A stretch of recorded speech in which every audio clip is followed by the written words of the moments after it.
নমস্কার, কেমন আছেন সবাই? ম্যাথস হলে আপনাদেরকে স্বাগত জানাই। আজ আমি নিয়ে এসেছি ক্লাস টু ক্লাস টু এর একটা চ্যাপ্টারের অঙ্ক, স্থানীয় মান অনুসারে বিশ্লেষণ। মানে তোমরা কিভাবে বাচ্চাদেরকে স্থানীয় মান অনুসারে শেখাবে তা তোমরা ফলো করো। দেখো, স্থানীয় মান যখন কথাটা জানবো তার আগে একটু জেনে নেওয়া ভালো। স্থানীয় মান কথাটি যখন জানবো তখন আমাদের মনে মনে মাথায় চলে আসবে স্থানীয় মান কথার অর্থ হচ্ছে একক, দশক, শতক, হাজার, অযুত, লক্ষ, নিযুত, কোটি। এই যে একক, দশক, শতক, হাজারকে এইগুলোকে সব স্থানীয় মান বলা হয়। তাহলে চলো আমরা স্থানীয় মান অনুসারে বিশ্লেষণ করি। দেখো তো এখানে একক, দশক, শতক, হাজার, অযুত মানে কি আছে 21,598। তাহলে এখানে স্থানীয় মানে পরপর হিসেবে তোমার সাজালে কি হবে দেখো, একটা সিম্পল ব্যাপার। তোমরা একটা ট্রিক্স দেখো, স্থানীয় মান যখন এইরকম বলবে তখন একক, দশক, শতক, হাজার এই যে চারটে পর প্রথমে দুইটাকে বসিয়ে দিলে দিয়ে 1 2 3 4, তাহলে চারটে শূন্য বসে, আমার ঘরটা ছোট হয়ে গেছে 1 2 3 4, আমার ঘরটাকে ছোট হয়ে গেছে। এটা হলো তাহলে 20,000, তাহলে 21,598 স্থানীয় মান কত? 20,000।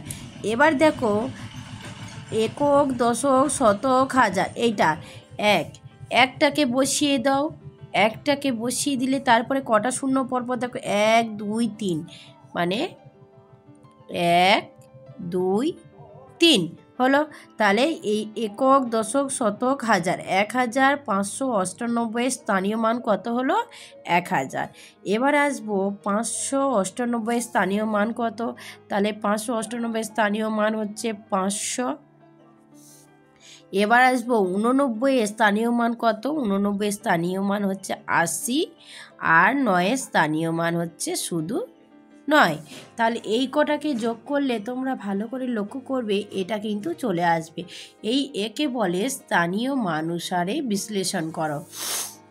তাহলে চলো আমরা কয়ের দাগটা করলাম, এবার ক্ষয়ের দাগটা করলাম। তাহলে সিম্পল ব্যাপার একটা ট্রিক্স মনে রাখবে, বাচ্চাদেরকে শেখাবে যে প্রথমে একক, দশক, শতক, হাজার, অযুত। প্রথমে আমরা বাঁদিকের প্রথম সংখ্যাটি বসাবো। বাঁদিকের প্রথম সংখ্যা কত? 3। তারপরে কটা ক ঘর আছে? 1 2 3 4। আমরা কি করব? পরপর চারটে শূন্য নিয়ে নেব। 1 2 3 4 হয়ে গেল।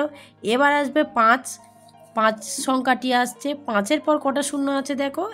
1 2 3, তাহলে 3 ঘর আছে, মানে 3টে শূন্য নিয়ে নেব। এবার আসবে 3-এর কাজ। 3-এর পর কটা ঘর আছে? 2 ঘর, মানে 3-এর পরে 2টো শূন্য।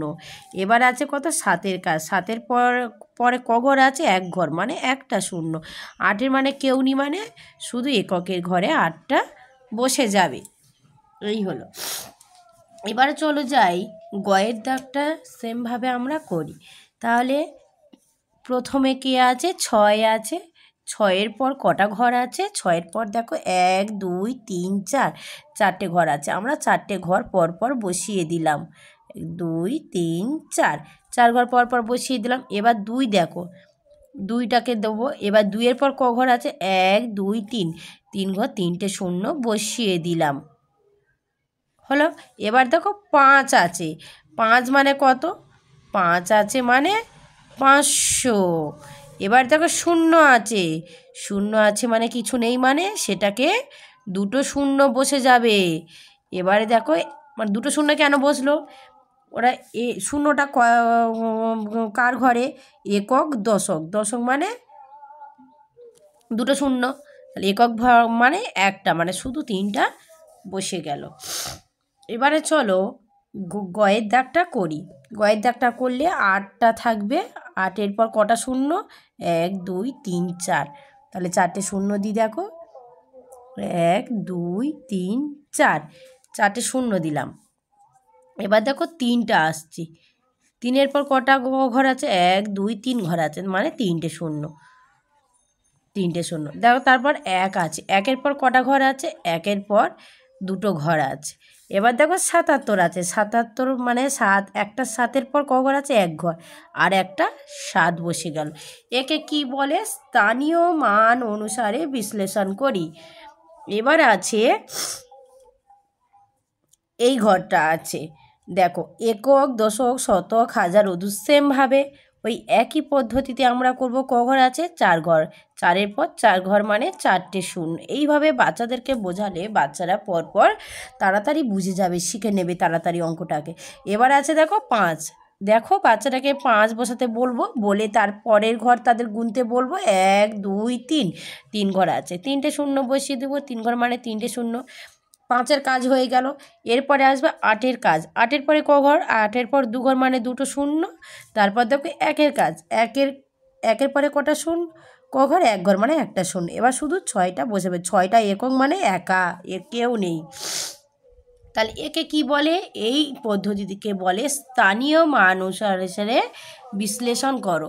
এটা হচ্ছে ক্লাস 2 এর অঙ্ক, স্থানীয় মান অনুসারে বিশ্লেষণ করে। এইভাবে তোমরা যদি বাচ্চাদেরকে টেকনিক্যালভাবে শিখিয়ে দাও, তারা খুব মজা করে অঙ্কটাকে শিখে নেবে, তাদের মনে কোনো দ্বিধা থাকবে না, তারা আনন্দ সহকারে শিখবে। আমার এই ভিডিওটা কি ভালো লেগে থাকলে একটা লাইক করো, একটা সাবস্ক্রাইব করে দিও, যাতে তোমরা আমাদের পাশে থাকো এবং আরও নতুন নতুন ভিডিও তোমাদের সামনে এইভাবে আমরা আনতে পারি।